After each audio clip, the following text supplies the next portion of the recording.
सकल मराठा समाज खामगावच्या वतीने 3 जुलै 2025 रोजी उपविभागीय अधिकारी यांच्या मार्फत मुख्यमंत्री देवेंद्र फडणवीस, उपमुख्यमंत्री एकनाथ शिंदे, अजित पवार, बुलढाणा जिल्हाधिकारी, जिल्हा पोलीस अधीक्षक बुलढाणा यांना जळगाव जामोद येथील स्वर्गीय पंकज देशमुख यांच्या मृत्यू प्रकरणाची CID चौकशी करण्याबाबतच्या मागणीचे निवेदन देण्यात आले। या प्रसंगी किशोर तेजेंद्र सिंग चव्हाण, किशोरप्पा भोसले, कल्याण गलांडे, विकास चव्हाण, स्वप्नील ठाकरे, गिरीश देशमुख, उमेश देशमुख, प्रमोद देशमुख, शशिकांत गिरी, संभाजी टाले, महेश देशमुख, विठ्ठल इंगळे, सचिन कापले, अजय पवार, सोनू तायडे, अंबादास गायकवाड, रवींद्र बोंद्रे आदी मान्यवर उपस्थित होते। या निवेदनात उल्लेख करण्यात आला आहे की 3 मे 2025 ला जळगाव जामोद येथील रहिवासी पंकज देशमुख यांचे त्यांच्या शेतात छोट्याशा झाडाला मृत शरीर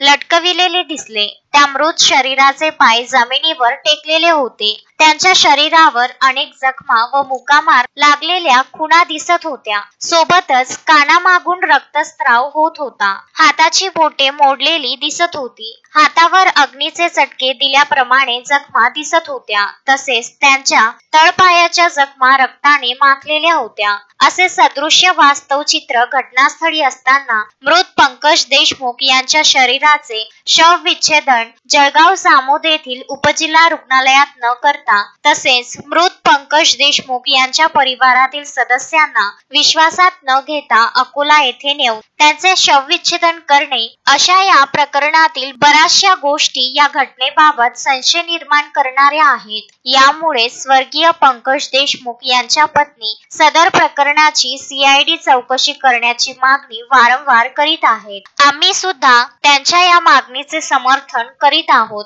तरी आपण तात्काळ सदर प्रकरणाची CID चौकशी करून दोषींवर कडक कारवाई करून कठोरात कठोर शासन करावे याकरिता संबंधित अधिकाऱ्यांना आदेशित करून स्वर्गीय पंकज देशमुख यांच्या पत्नी व मुलांना न्याय मिळवून देण्यासाठी सहकार्य करावे अशी विनंती निवेदनातून करण्यात आली आहे।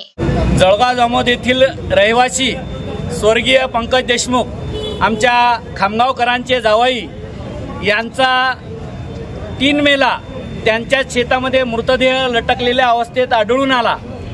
त्या ठिकाणी त्यांच्या शरीरावर बऱ्याच मारहाणीच्या खुणा दिसून आल्या। त्यांच्या हाताची बोटे मोडलेली दिसली, पायाला जखमा दिसल्या, संपूर्ण शरीरावर चटके दिल्याच्या आणि जाळाने जखमा झालेल्या होत्या।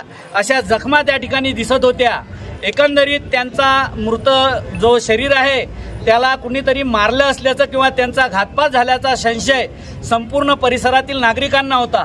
त्या संदर्भात वारंवार त्याच्या पत्नीने, परिवाराने आणि तिथल्या सुजाण नागरिकांनी पोलीस प्रशासनाशी, तिथल्या सर्व मंडळीशी न्याय मागण्याचा प्रयत्न केला, परंतु त्यांना अजूनपर्यंतही न्याय मिळाला नाही। आणि त्यांच्या या प्रकरणाची CID चौकशी व्हावी व दोषींवर कठोरात कठोर कारवाई व्हावी याकरता आम्ही या ठिकाणी आता सकल मराठा समाज खामगावच्या वतीनं निवेदन दिलेलं आहे।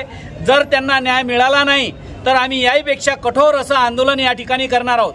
मोहम्मद फारूक, विदर्भ न्यूज, खामगाव।